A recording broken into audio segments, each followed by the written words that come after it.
il faut distinguer dans la Bible ce qui relève de la deuxième création et la troisième création.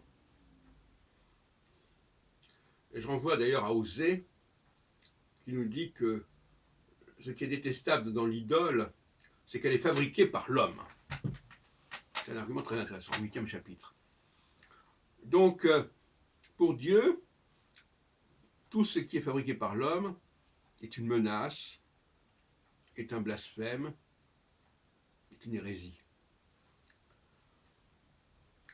Donc, fabrication des idoles, mais fabrication aussi tout simplement d'un temple, le veau d'or évidemment, le tabernacle, tout ce qui est objet, tout ce qui est fabrication d'objets est détestable aux yeux de Yahvé.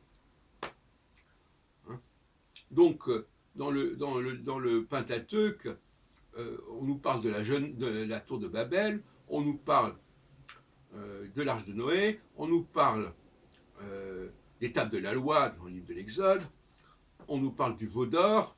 Tout ça sont des choses qui sont détestables pour Yahvé. Ce qui est intéressant, c'est que ça n'est pas dit explicitement. Dans le décalogue, il n'est pas dit explicitement que l'on ne fabriquera pas d'objets. On dit tu n'adoreras pas d'autres dieux, mais on ne dit pas tu ne fabriqueras pas d'objets. Et pourquoi? Parce que tout simplement, dans la troisième création, qui marque aussi fortement l'Ancien Testament, la fabrication d'objets est tout à fait normale, alors qu'elle ne l'est pas pour la deuxième création. Donc c'est pour ça que je dis que ce décalogue, il est pas, qui s'appelle d'ailleurs Écoute Israël, donc ça veut dire que ça s'adresse à Israël, à un peuple, à un royaume qui est justement tombé dans l'orbite de la troisième création, qu'on puisse dire. Voilà comment on peut montrer justement la marque des Israélites dans le Pentateuque, dans la Bible, dans les trois volets de la Bible. C'est-à-dire la Torah elle-même, qui s'appelle le Pentateuque, les prophètes et les écrits, les Ktuvim, eh bien, voilà, il y a énormément d'éléments qui sont de cet ordre-là, qui sont de l'ordre de la fabrication des choses. Par opposition au berger qui, lui, vit simplement avec des animaux et qui ne fabrique rien.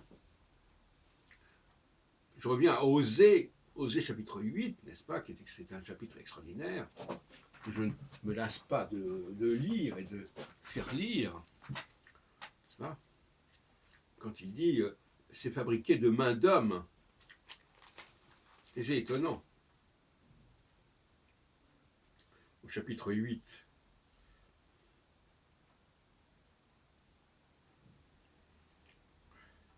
le mot fabriqué est utilisé. Et Dieu a horreur de ce qui est fabriqué. C'est pour ça qu'il détruit ou arrête le processus de la construction de la tour de Babel, par exemple. Mais inversement, on nous parle d'un Dieu qui encourage Noé à fabriquer un arche. C'est une fabrication évidente. Donc là, on voit bien les tensions entre les deux courants, deuxième, troisième création, qui s'opposent au sein même de l'Ancien Testament.